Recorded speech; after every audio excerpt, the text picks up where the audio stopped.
Y gracias a nuestro líder nacional de Cuba, Fidel Alejandro Castro Ruz, tenemos centro de trabajo, hospitales, trabajos y escuelas. Patria o muerte, venceremos. ¡Venceremos! Somos la brigada Conrado Benítez, somos la vanguardia de la revolución. ¡Abajo el imperialismo! ¡Arriba la libertad! ¡Cuba! ¡Cuba! ¡Este es la outfit!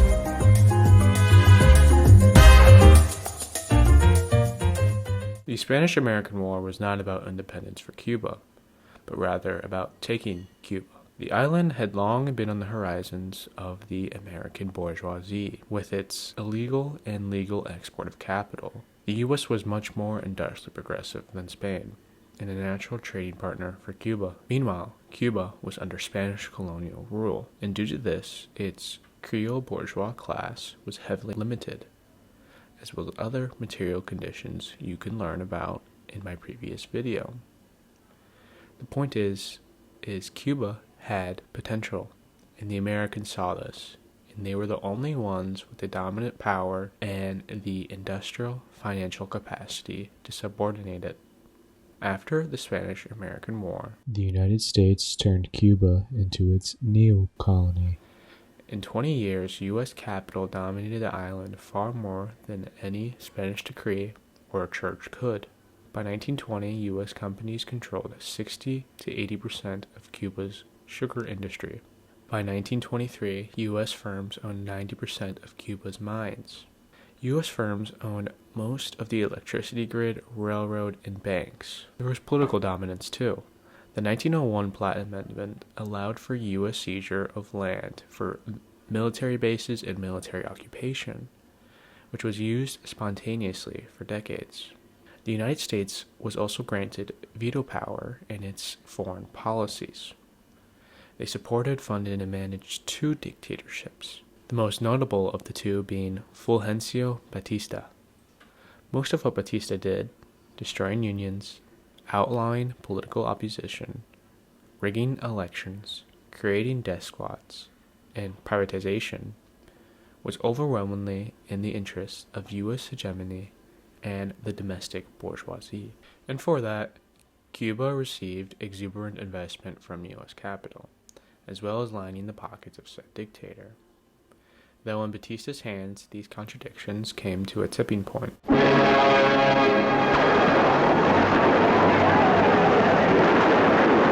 In absolute opposition of U.S. interest, the worker-peasant anti-imperialist revolution succeeded on the first day of 1959. Although the revolution was not initially socialist, the pressures of class struggle and U.S. aggression compelled Fidel to re-evaluate his position.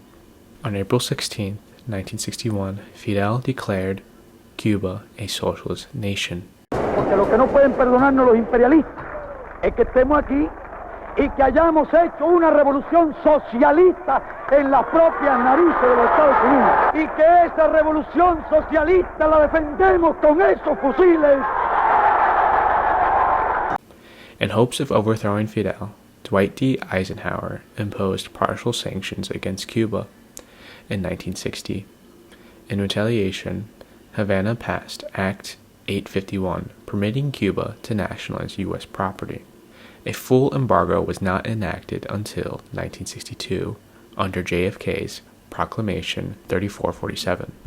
These sanctions still persist today, making them the longest in modern history. Part 1 of this video examines the legal foundations of the U.S. embargo on Cuba, arguing that it functions not as a set of sanctions, but as a blockade designed to reinforce imperial hegemony. I trace the embargo's legal history, analyze its economic effects, then synthesize both into explaining the current events in Cuba. Finally, I assess its legitimacy under international law while critiquing international law, arguing that the blockade's structure and enforcement reveal a deliberate policy of collective punishment. In front of the presidential palace in Havana, nearly 1 million people, which is just about the whole population of this capital city, gathered at the bidding of their new leader, Fidel Castro. The summary courts-martial and executions of Batista followers have brought criticisms from abroad, especially America. Castro wanted to know how his countrymen felt on the subject, and the hysterical reception shows that Cubans would support just about anything he did. The sanctions imposed by JFK were based on two legislative pieces, the first being Trading with the Enemy Act, also known as TWE, of 1917. TWE specifies that presidential power can prohibit trade with enemies or allies of enemies, seize or freeze foreign property, thus prohibiting U.S. citizens from interacting with said property, and most importantly, declare any country an enemy. Originally, the last clause was meant for wartime, but Congress amended it in 1933 for the presidential power to be exercised during a declared national emergency. There had been a national emergency declared since the Korean War, continuing post-war for the global threat of communism. Materially, it was to normalize economic warfare as just a thing that presidents can do now. This continued national emergency gave the justification for JFK to impose a full embargo against Cuba. Cuba wouldn't get its own national emergency until years later, which was really just for institutions to manage the embargo easily. The Foreign Assistance Act, FAA, of 1961 was the other necessary half for the embargo's inauguration. It essentially cuts any U.S. economic support to any communist country. The language is broad, but this was specific aggression towards Cuba, and is the first legal act that directly cuts Cuba off. Another clause was that no country was allowed to nationalize U.S. companies without sufficient compensation. Then there was the direct legal cancellation of the sugar quota, which was certainly the most economically devastating for Cuba. Cuba was an export economy, and the United States being their number one trading partner. More than 67 of their exports ended up in the U.S., and more than 80% of those exports were sugar. TWE and FAA had also introduced travel bans, introducing a licensee system of exceptions, though all visitors had to follow strict consumption regulations, such as not using the dollar and it being legal to spend money at over 100 companies. This was controversial because yes, on paper there are exceptions, but the consumption regulations make it nearly impossible for, let's say, the average Cuban American to visit their family. Before we move forward, I must address the lingering contradiction between the usage of the terms embargo and sanction and the blockade.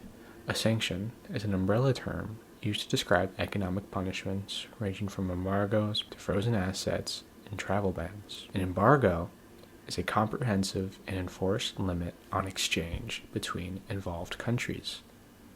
And while blockade is the threat or use of force against access to any trade, these are all bare-bones definitions, so let's provide some nuance and analysis of how these things are really deployed.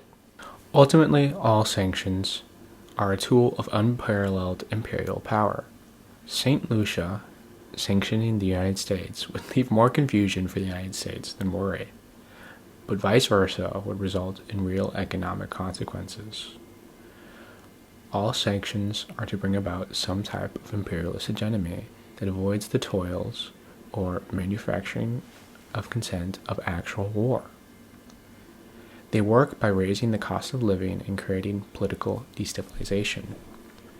Really, it relies on bourgeois accelerationist logic that doesn't always work out. In the case of the Cuban embargo, the context matters. The United States is their natural trading partner for Cuba, and the embargo is not just a set of limited sanctions, but a complete economic asphyxiation. A U.S. embargo against Cuba would completely suffice in this goal of strangulation, given the environmental and historical conditions. But in typical Yankee extravagance, they must go the extra mile for domination. While there are no battleships lined up on the coast of Cuba, the effect of a blockade can be reproduced through extraterritorial sanctions. In other words, sanctions that go beyond the reach of two parties or the two states. Right now, at this point in the timeline, of the embargo, there was only limited but rapidly growing extraterritoriality, starting with the FAA's stipulation that no arms could be delivered to Cuba. Then, on March 23, 1962, 48 days after Proclamation 3447, Kennedy extended the embargo to all foreign products that contained some amount of Cuban materials. Less than 6 months later, Kennedy had developed a blacklist of cargo ships, regardless of their origin, that had somehow interacted with the island. Trade fell with the supposedly free market world by 60%. Lamrani states, "The U.S. embargo had a devastating effect.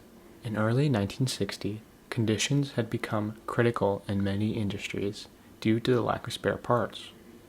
Almost all industries were dependent on supplies and parts that were now banned in Cuba. Many factories were paralyzed. Everything was devastated. Transportation was particularly affected. The ministry reported over 7,000 breakdowns a month. Almost a quarter of the country's buses were out of commission at the end of 1961. Half of the 1,400 passenger trains were inoperable in 1962. Nearly 3/4 of all Caterpillar tractors were no longer in service due to the lack of spare parts." The Cuban Assets Control Regulations of 1963 were later introduced. It served to reinforce the embargo as well as introduce more extraterritorial grounds, such as a full financial ban. Kacker states, No banking institution subject to the jurisdiction of the United States may make any payment or transfer of credit to Cuba or any national thereof. On paper, this doesn't seem extraterritorial, but once you acknowledge that the US dollar is the international trade currency, the real intentions become more apparent. In 1965, British banks were attempting to trade with Cuba, as permitted by UK law, but the trade was done through dollars. The vast majority of time, foreign parties have U.S. correspondent banks to do their trade. It was at this stage that the U.S. could and did intercept and block the trade despite of the protests of the third party. While there are other ways to get around it, they are significantly less common, especially within the first world, more expensive, and less liquid. A year after the Cuban Assets Control Regulations, in the embodiment of Pan-Americanism, the U.S. had successfully pressured all OAS members, except Mexico, to issue a full embargo against Cuba. These sanctions have the aprocifical exception of food and medicine. It also demanded an end to all diplomatic ties with Cuba. Cuba's trade with Latin America collapsed from roughly $350 million in 1962 to about $40 to $50 million by 1965. Between 1964 and 1966, trade relations between Cuba and the West dropped from 36.9% to 19.6% of its total trade. As I said before, there is no true point at which the embargo began to function as a blockade. But if there was one, this would be it. They turned all geographical trading partners against Cuba through lobbying and threats of economic warfare. It is also important to acknowledge that at the time of voting, there were 8 dictatorships across Latin America. 7 out of the 8 were right-wing, and the United States instigated them. The other one, in Argentina, was not U.S. instigated, but supported very quickly after the fact. My point is that regime change was not so subtly on the table of threats against those who were hesitant about the collective embargo, though extraterritorial objectives only increase. In May 1966, Congress passed the Food for Freedom program, declaring that any country that maintains trade relations with Cuba will be cut off from domestic food products. This is problematic because the United States was one of the largest exporters of food products, as well as the billions of dollars worth of food aid it distributed. This declaration turned off over 100 countries in the world from trading with Cuba, nearly half of the population of the world at the time. Here, there is a gap in legislation regarding the blockade. It is not until 1979 that the Export Administration Regulations of 1979, also known as EAR, are in effect. EAR is a whole new level of extraterritoriality. It regulates the exportation of American products even when that product is considered foreign property. For example, corn is sold to Spain, and then Spain flips it back to Cuba. That's illegal. It also regulates products with U.S. components, meaning a product produced in a completely different country but has a certain threshold of U.S. origin. That product is completely barred from entering Cuba. The enforced threshold has consistently been 10%. This also doesn't just apply to physical commodities, but to intellectual property like software. But in my opinion, this is the craziest part. Products that have as few as 0% American components can be blocked. You may ask, how? Commodities that couldn't have been made without a U.S. product or U.S. knowledge are also banned from entering the country, even if they have no physical American components. Let us look at a recent example of ear enforcement. In 2020, Huawei was barred from trading semiconductors. Even though their product had 0% American components, it was considered to fall under ear regulation because they were produced with American automation software and their factories used American equipment. While this did not have a significant effect on the Cuban economy, it is important to illustrate how it works. It is nearly impossible to find examples of ear enforcement that specifically target Cuba since they are confidential. After ear, again, there is a gap in escalation. In fact, under Carter there was somewhat of a de-escalation. It was very inconsequential.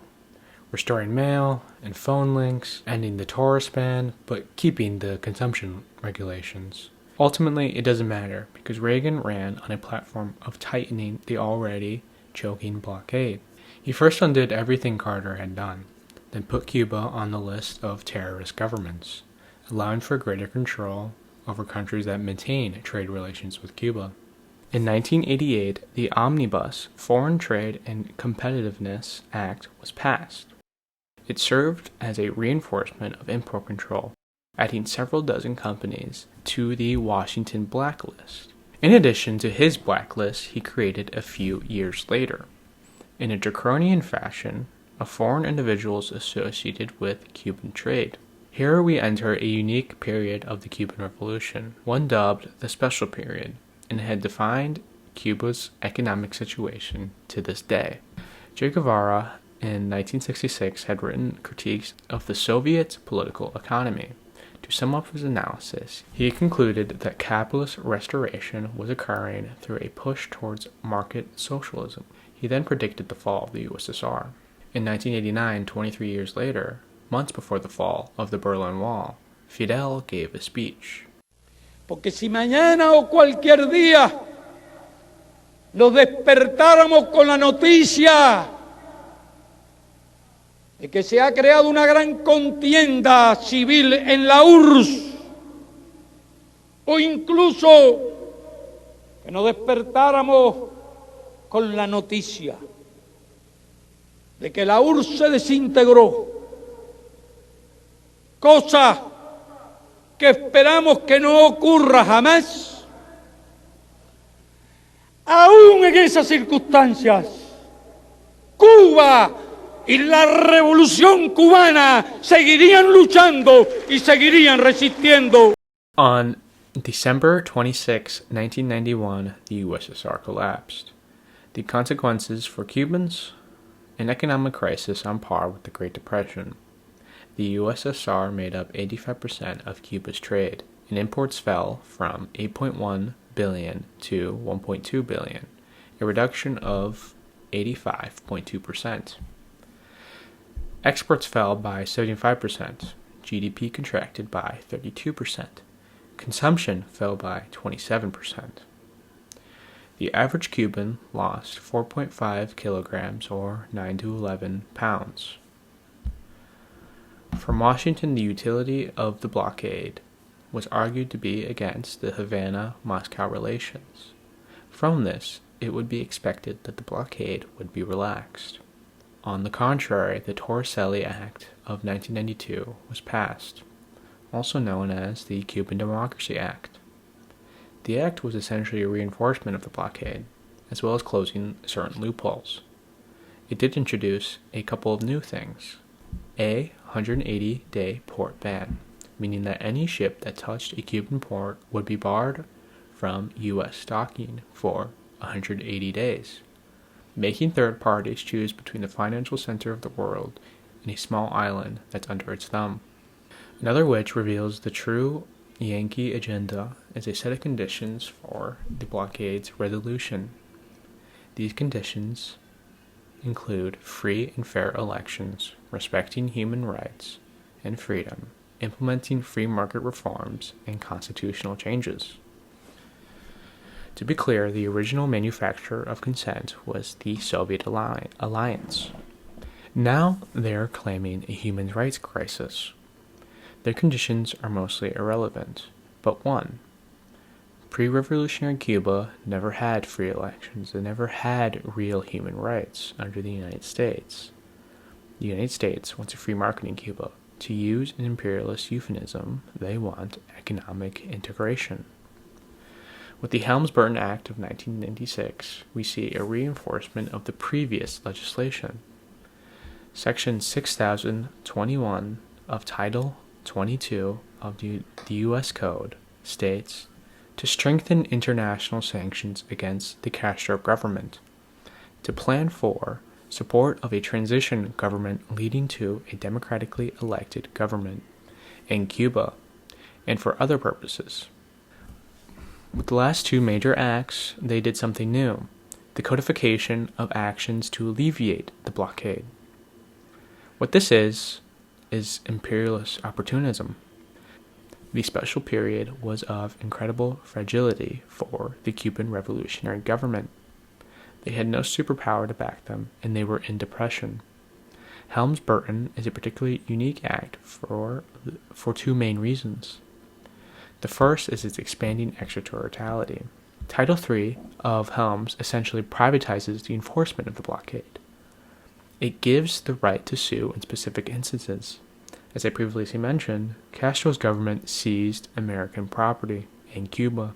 So, under Helms, any company that interacts with this previously American property is subject to lawsuit by the government, as well as Cuban American individuals with a claim. Beyond lawsuits, the consequences that also come are barriers of entry to executives, shareholders, or controlling persons of foreign companies that interacted with the confiscated property, as well as their immediate family members.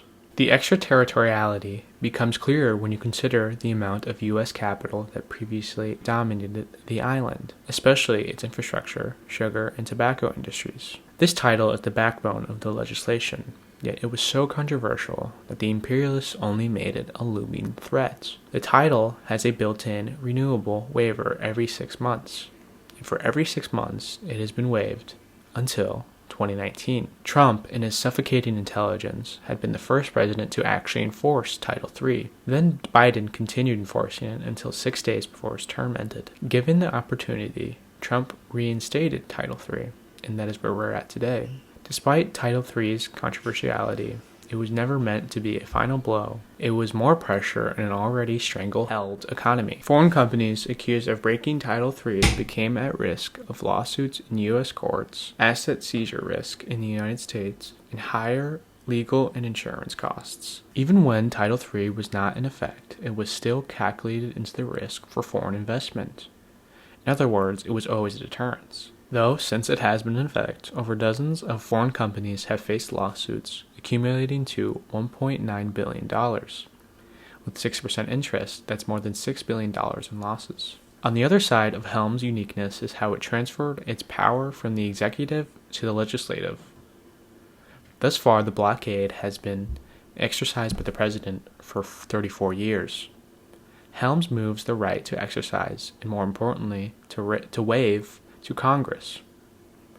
This is obviously an attempt to fight the possibility of a future president messing with their imperialist campaign. Legislation and updates on the blockade continue to this day. Frankly, they consist of more restrictions to fewer restrictions and then more restrictions. They're certainly important in their own right, but I simply don't want to bore you to death. Before we continue, a topic that I have yet to really explain is the food and medical exceptions. Before, I claimed they were reciprocal, as in they exist, but they are neutralized. The exceptions come with confusing rules which risk-averse companies are unlikely to even bother with. They require licenses, they pay fees, and the executive power has the authority to deny humanitarian imports for any reason. The Inter-American Human Rights Commission states, "It is aware that the Cuban Democracy Act contains such exemptions. However, the Inter-American Human Rights Commission has been informed that the bureaucratic and other requirements which have to be met in relation to those exemptions, in other words, on-site verification, have rendered them virtually unattainable." This also brings me back to this idea of overcompliance.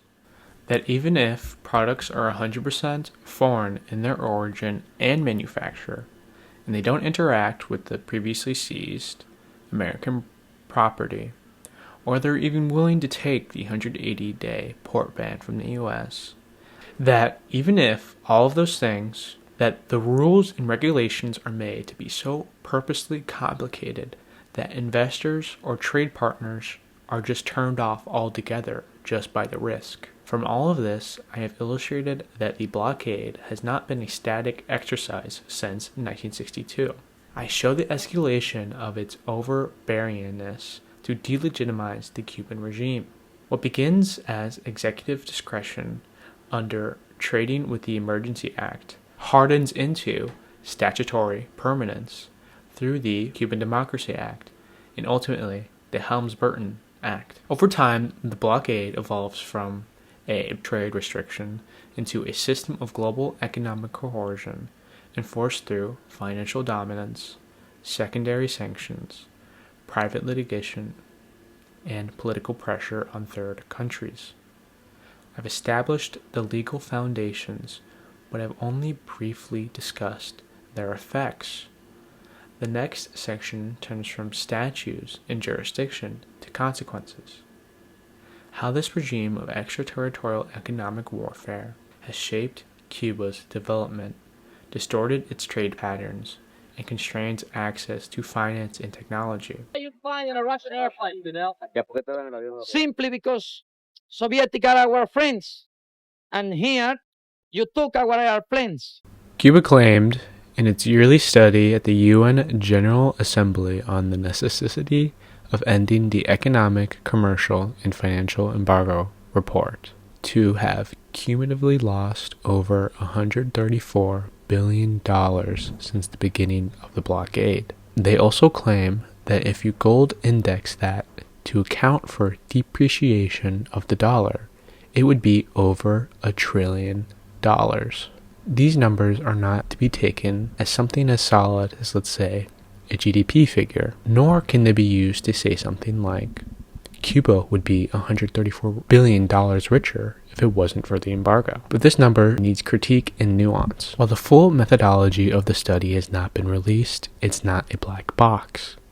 The first number is cumulative losses at current prices. It is the basis for the second number, so the methodology will be the same. This figure takes into account the following: trade losses, whether it's through the loss of access to the U.S. market or high trading costs that they have as their only option, the sum of financial penalties like blocked transactions, frozen payments, and fines of foreign banks, and opportunity costs from loss of foreign investment and access to technology.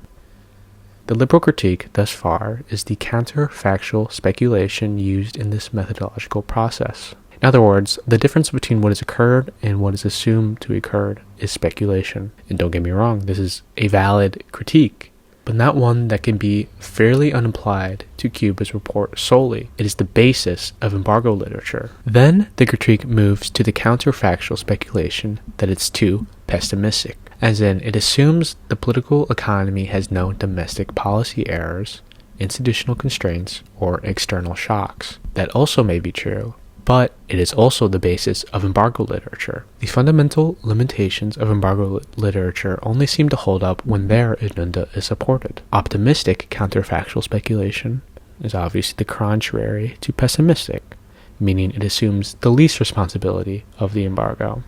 For example, economist Vicente Goloso says in the Daily Economy, "At worst, it accounts for 10% of the economic gap attributable to the combination of the revolution and the embargo. At best, it explains less than 3%. To explain this clearly, he's using two different data sets. One is the real-life blockaded Cuba, and the other is the speculative non-socialist non-blockaded Cuba, and is finding the GDP difference, which he concludes to be 3 to 10%. Of course, as you notice, there's two variables in this counterfactual. So any negative consequence of the blockade is counted against the Cuban government, as well as comparing it to a free market haven. Liberal academia typically admits that the blockade has an effect. Only the fringiest think tankers deny this, like the National Endowment for Democracy. But their interpretations are based on their presupposed conclusion that central economic planning is at fault. There is also limited data to accurately represent the blockade. For example, ear enforcement is often confidential. They can only measure what has occurred, and not what cannot occur because of the blockade, creating a survivorship bias and an unobservable deterrence. I have one more contention before I move on. Sanctioned academia often clumps government responses to the blockade against said government. For example, Carmelo Mesa-Lago, Cuban-American economist, states, "In conclusion, the embargo harms Cuba, but the crisis of the 1990s cannot be blamed on it. That was the result of the end of Soviet aid." His paradoxical logic reflects on his 90 years of age. Mesa-Lago treats Soviet dependence as an independent policy failure rather than a response to exclusion from international trade. Dependence on a single trading partner is undoubtedly a poor economic strategy, but options were limited. I've established the fundamental limitations and biases of embargo literature. It is time to move on to the $1 trillion loss claim. This claim is even of more controversy than their $134 billion claim because of its gold indexing. Gold indexing is not the standard for embargo literature, but this should not immediately turn you off. It needs to be asked, why not? Economists consider gold indexing a categorical error, since gold is not tied to production. They consider Cuba's estimate arithmetically correct. But shifting the question to, how much economically did they lose, to, what would those dollars be if they held them as an investment? On the contrary, Cuba losing $1 billion in 1962 is vastly different from $1 billion today. And CPI only tracks U.S. consumer habits and not global purchasing power nor reserve values. Gold is a long-standing storage system of value, while not being affected by U.S. domestic policy and having purchasing power over all the monetary regimes today. There's also this idea of a snowball effect. Let's put this into perspective. Let's say you lose $20 today. You don't just lose $20.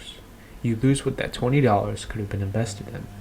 The fewer investments, the slower growth. While not precisely, gold indexing accounts for these compounded losses that CPI simply can't. There's legitimate limitations and reasons for both formats.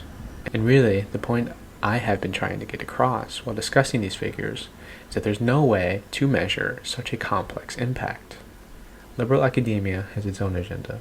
The Cuban state has its own agenda too. Not to imply that the actual number is some middle ground in between, because I certainly believe that the Cuban estimates are far more accurate. Cuban methodology has a legitimate support, and the liberal critique is methodologically inconsistent because it applies skepticism selectively. We may move on to more specific economic impacts of the most basic necessities, energy and food.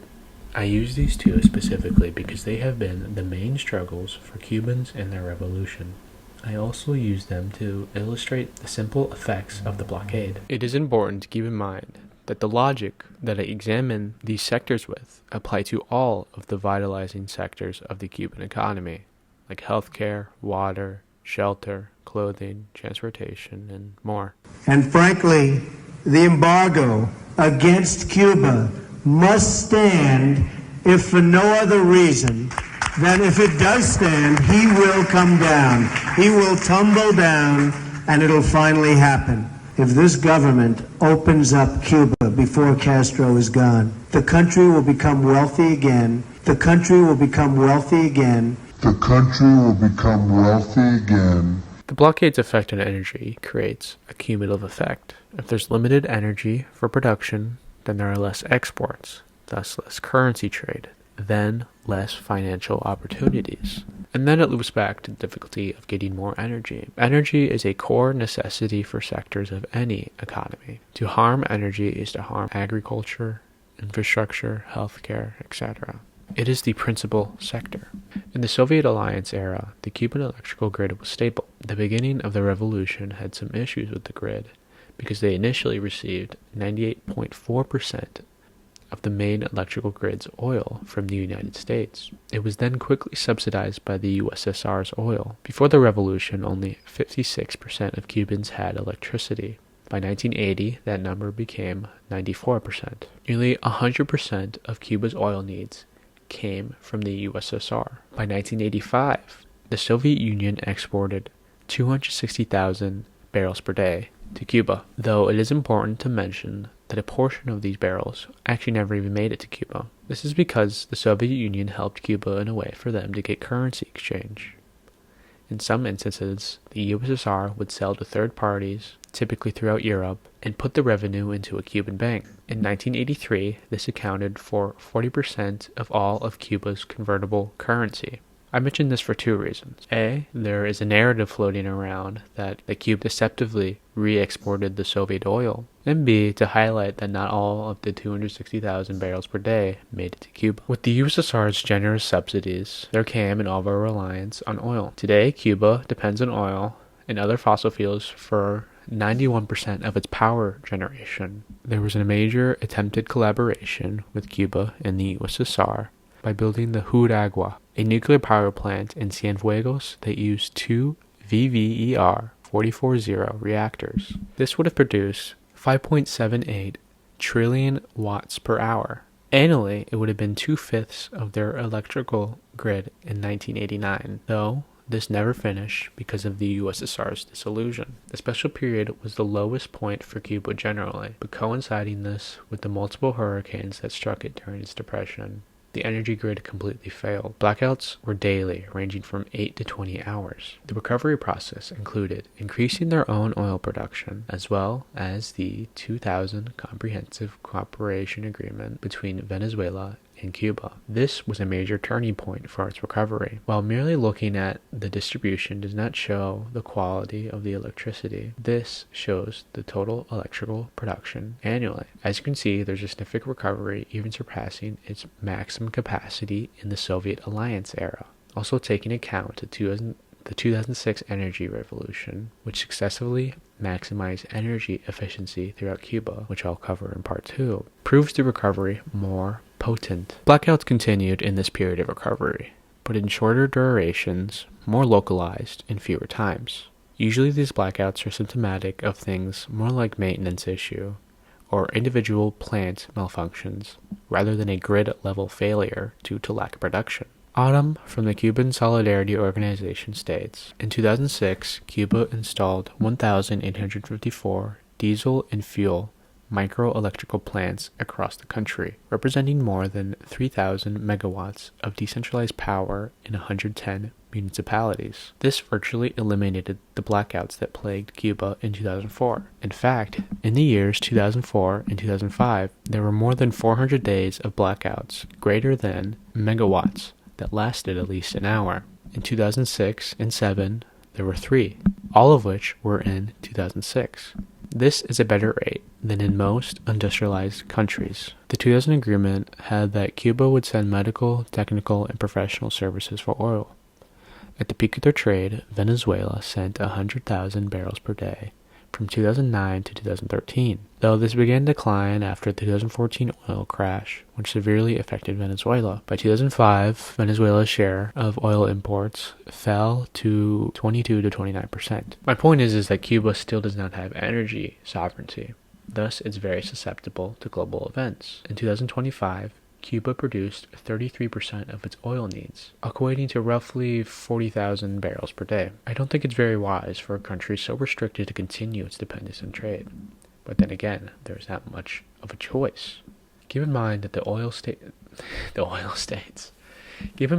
United States leads the world in oil production technology, following, in no particular order, Norway, China, Russia, UK, France, and Brazil. This is important as the US, being a main player in the oil industry, means it has influence over all technologies being produced, as in there is a complex intersectionality of US components or intellectual property in foreign technologies. This restricts Cuba's access to technologies that may upgrade their current oil drilling and refinery, reinforcing their dependencies on foreign sources. Meanwhile, China leads the world in green energy by far. In 2024, China manufactured 92% of the world's solar modules and 82% of the wind turbines, the most relevant renewables for Cuba's environment. It is unclear what percentage of products contain American components, but it is known that they do rely on them to some unknown extent. The parallel between Cuba's relationship with the USSR and its relationship with China is stark. Though it is important to recognize that Cuba's grid has structural limitations, meaning they cannot sustain a green energy overhaul necessary for their energy sovereignty, and that China does help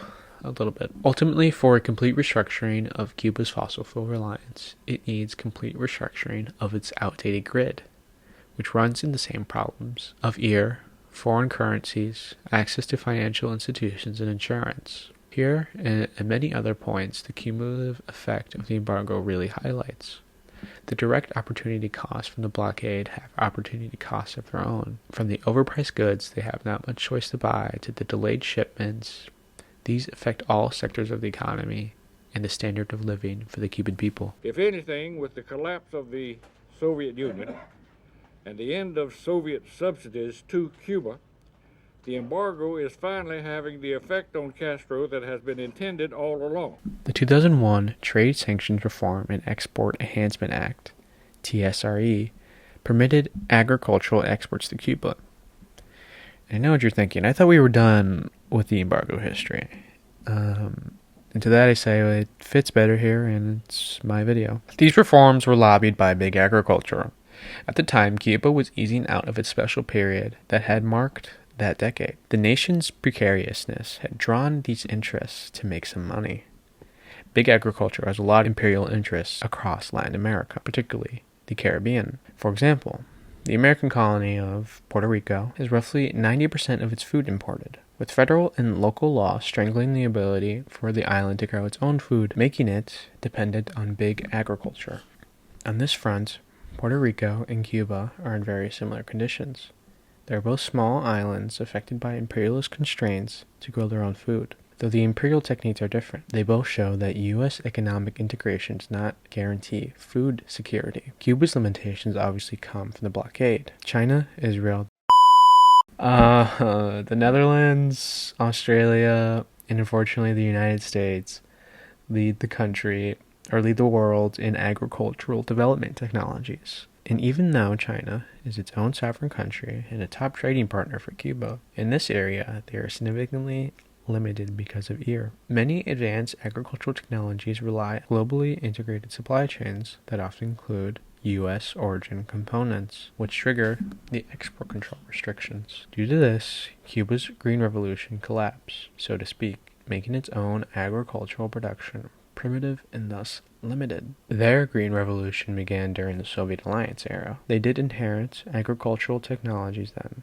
but now, since the collapse, a lot of these products are no longer manufactured, nor are the parts for them, leaving these technologies dangerously improvised or abandoned. Fuel and fertilizer shortages are also a consequence of Cuba's limited trade options and their financing being duressed to be as convoluted as possible. In 2004, the United States exported $37 million in agricultural goods and foods, which overwhelmingly includes chicken, then soybeans, corn, and wheat. Ignoring TSRE's tight regulations that payments have to be upfront and in cash, which already strains the economy, we must really look at this number and say, only $307 million a year? With this being the undeniable proof that the blockade is fake, you would really think that the evidence would be more damning. Sure, at first glance, 370 million is a lot, but let's put this in perspective.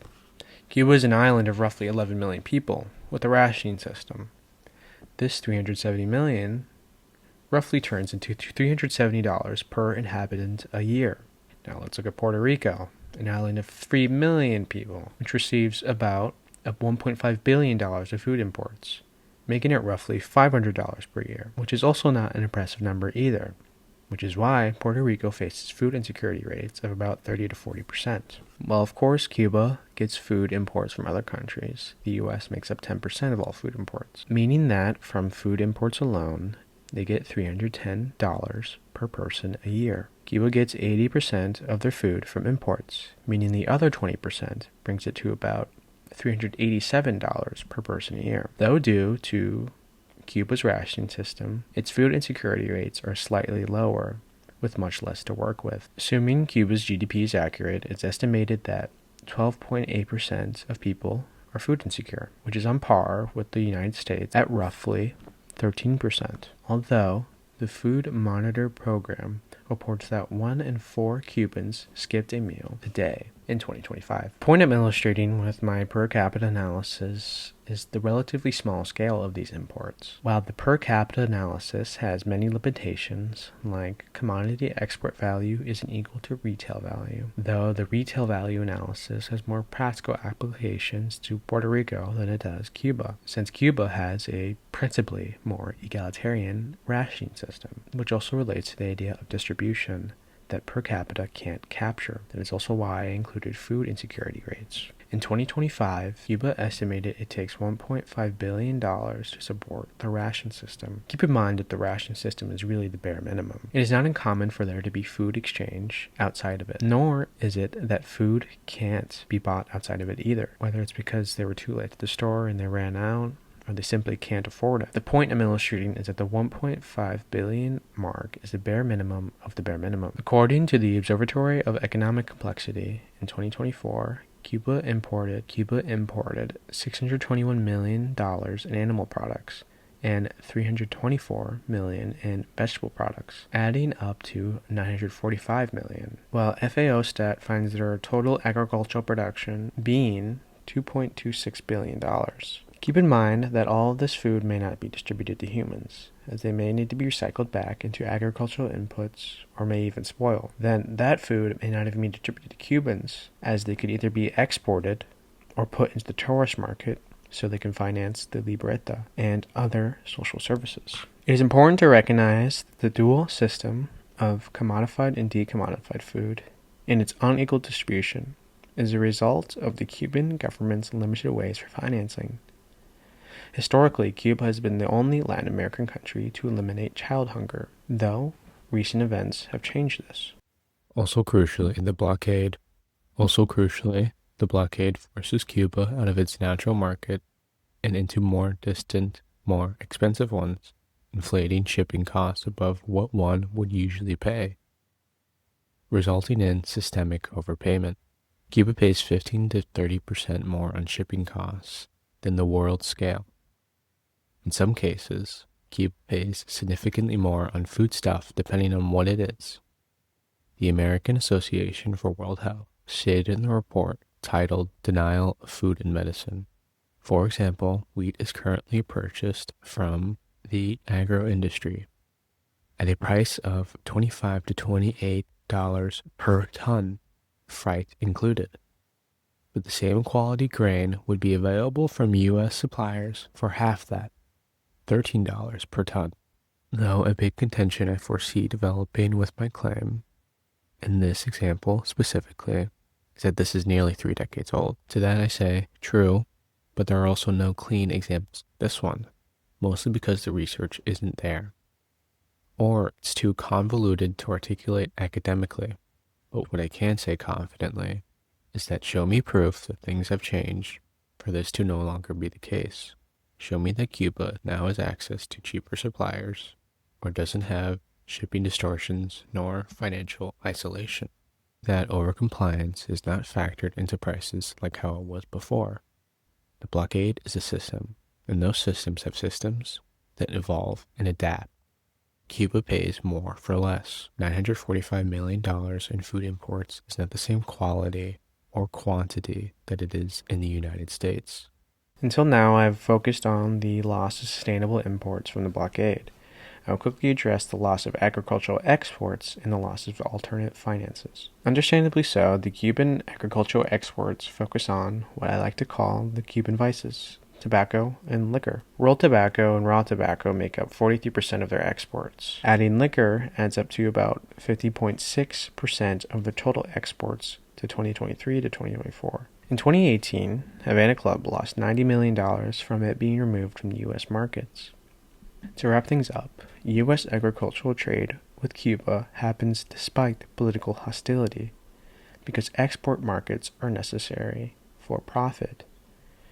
The current trades happening with Cuba, the USA's approved limit of quality and quantity of agricultural trade. In other words, they'll trade primary products for consumption rather than primary or even secondary products for production. Do not mistake it with humanitarian policy, because it's only imperialist logic. Growing concern about a new and rare pneumonia-like virus that has caused at least 2 deaths and has spread from China to other countries in Asia.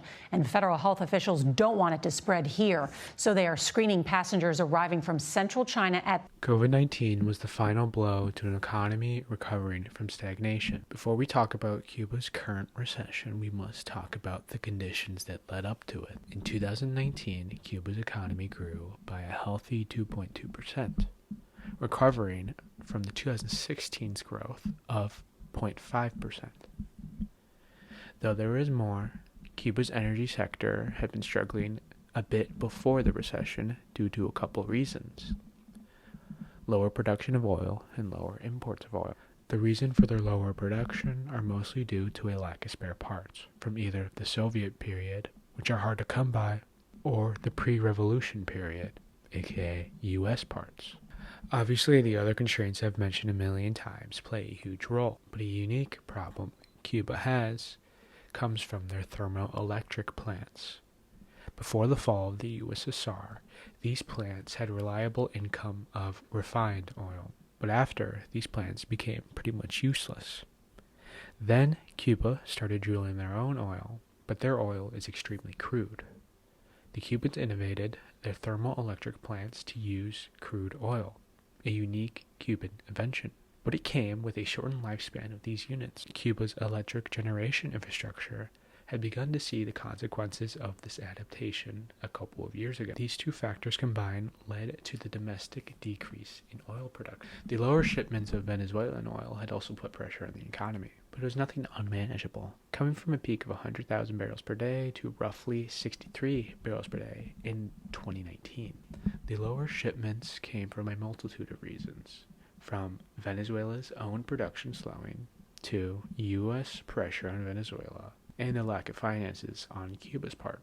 To understand COVID's impact, you have to understand Cuba's recovery from the special period. In limbo, the Cuban government decided to invest in tourism in order to get currency exchange and other economic boosters. Despite this creating problems of its own that will be talked about in part 2, it certainly helped and became Cuba's main source of currency exchange. In 2018, Cuba made nearly $3 billion from tourism, accounting for about 10% of their foreign currency earnings. The domino effect of lockdown started in March 2020, affecting Cuba severely. By 2020, Cuba had lost over a quarter of its tourists from the previous year. Roughly 73% of tourists that year came from the first 2 months, 792,507 tourists. Things only worsened in 2021. Cuba had seen over a 95 decrease in tourists of the same period, January and February, and only about 35,600 tourists. Tourism, obviously being a vital sector, had a tremendous impact on its economy. In 2021, Cuba had a GDP loss of 10.9%, continuing the recession by a weak recovery by a growth of only 1.3%. Of course, the major losses in finances made trade for oil harder. And as I explained before, constraints on energy are cumulative.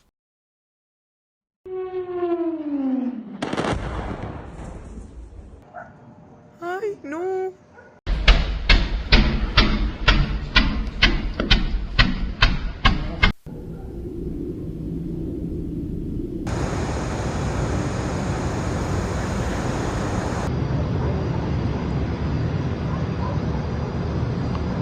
January 3rd, the U.S. bombed the capital city of Venezuela and abducted President Nicolas Maduro and his wife, Celia Flores. The defense minister states more than 112 were injured and at least 83 people were killed, 2 being civilians and 34 Cuban nationals, leading to the protest of thousands of Cubans.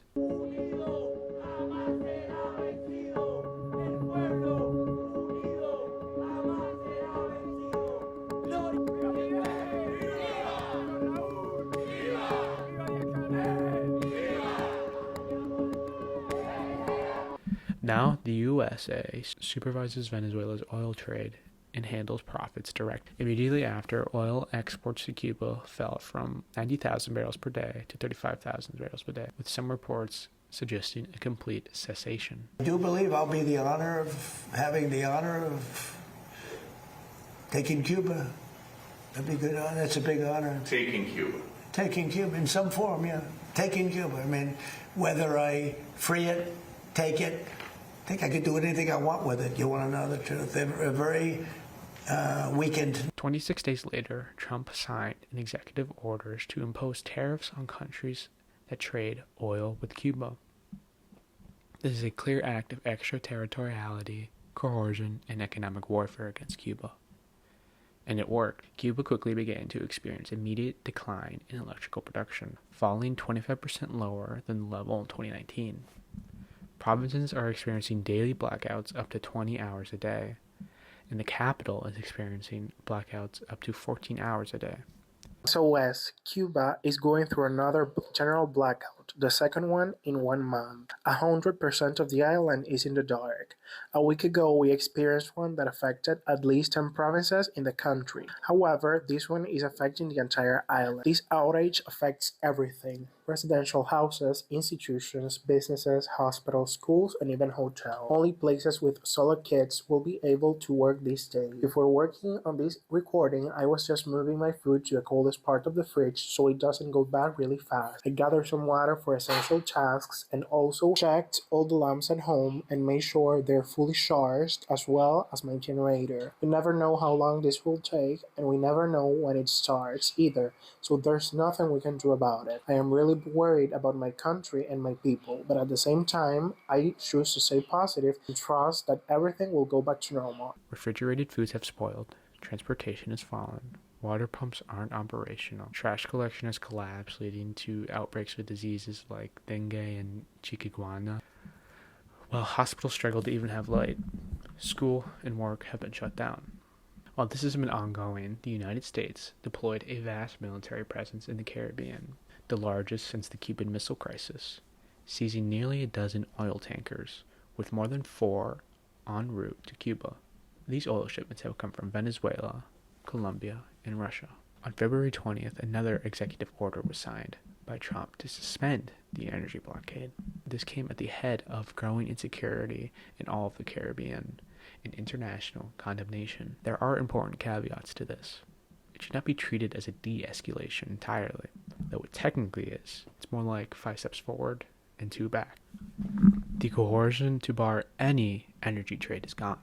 But now there are more rules and regulations. Venezuela will now be required to get licenses from the U.S. Treasury, which they state they will not approve any licenses for any individual or entity associated with any Cuban institutions in any way.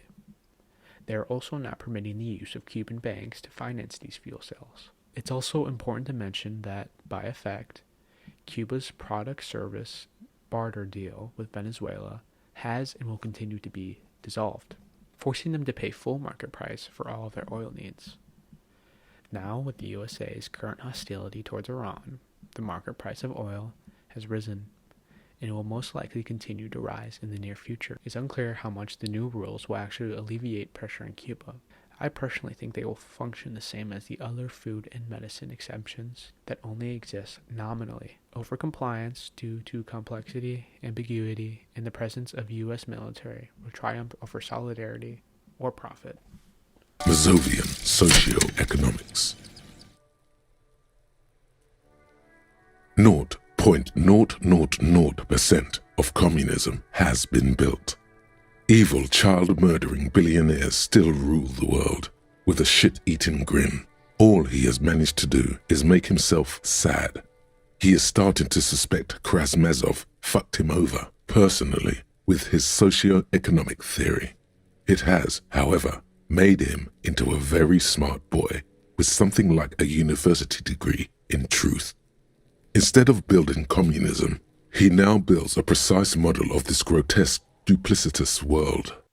Genocide is often interpreted as the highest of high when it comes to crime. With this comes many issues of perception. The fact that crimes like crimes against humanity, massacre, or war crimes are viewed as lower or not as serious as genocide, creating a pathway for semantic debates of severity and notoriety, while victims of these crimes suffer all the same. The truth is that the legal definition is too narrow and requires an absurd amount of evidence, including proving intent. Special intent is basically a get-out-of-jail-free card for the perpetrator's conviction of the crime. Special intent is when actions like killing, starving, sterilizing, etc. must be carried out with the intention of taking out the protected group as a whole or in part. No other international crime follows perimeters like this and creates some absurd situations. For example, let's say the United States uses their geopolitical influence to cut Cuba off the global supply line, a vast space in the global market. As a result, an uncountable number of Cubans died because of this. This would not be considered genocide. Sure, many violations and crimes, let's say the United States, using their geopolitical influence, cut Cuba off from the global supply line, a vast space in the global market, and as a result, an uncountable number of Cubans died because of this. Documents later declassified stating the intention of the blockade was to, quote, to decrease monetary and real wages, to bring about hunger, desperation, and the overthrow of the government. Hunger and desperation being obvious euphemisms for death and starvation, with Eisenhower, JFK, Nixon, Kissinger, Reagan, and Bush all sharing the same rhetoric. Trump claimed there will be no more oil or money going to Cuba. Zero. The U.S. is not just targeting a commodity, but they are targeting the economic sustenance of life in Cuba. All of this would still not be genocide. Now let's say the United States, using their geopolitical influence, cut Cuba off from the global supply line, a vast space in the global market, and as a result, an uncountable number of Cubans died because of this. Then the president says, we are doing this because we want to destroy the Cuban population. Now this is genocide. The last example also includes the same violations and crimes as in the second and first one, no more, no less. This exemplifies the idea that genocide is not the crime that amounts to the death and destruction imposed on groups of people. It is merely a rhetorical crime entangled with geopolitical influences. The unquestionable pedestal placing of genocide in our society has us turning a blind eye to the crimes necessary for genocide. With recognizing this, the cruelty of the U.S. against the Cubans becomes clearer. The conjunction of the crimes and moral depravity utilized against Cubans share the material basis of genocide. Therefore, it's imperative that we, as in militants for the Cuban Revolution, refer to this as one. To understand how this came to be, you have to understand the serious developments in international law. Economic warfare is not criminalized nearly to the same extent as violent atrocities. The basis of the focus began after World War II, where genocide and war threatened global stability, discredited international law, and even capitalist order. Meanwhile, economic warfare is a necessary tool of this order. After World War II, the imperial powers became more reliant on soft economic power, despite these things being internationally condemned. Keep in mind that international law violations are performative omissions of, this isn't a thing we should really do. But as long as they remain violations, it fundamentally minimizes the death and oppression that follows it. This is the list of violations against the blockade. The illegal use of force through economic coercion, violation of non-intervention and sovereignty, extraterritorial economic aggression, peacetime blockade, or restriction of navigation. intentional destabilization of a civilian economy to force regime change. The list of crimes: collective punishment on civilians, starvation of civilians as a method of warfare, crimes against humanity through economic persecution. Originally, I was going to go through each one and explain how they've been violated.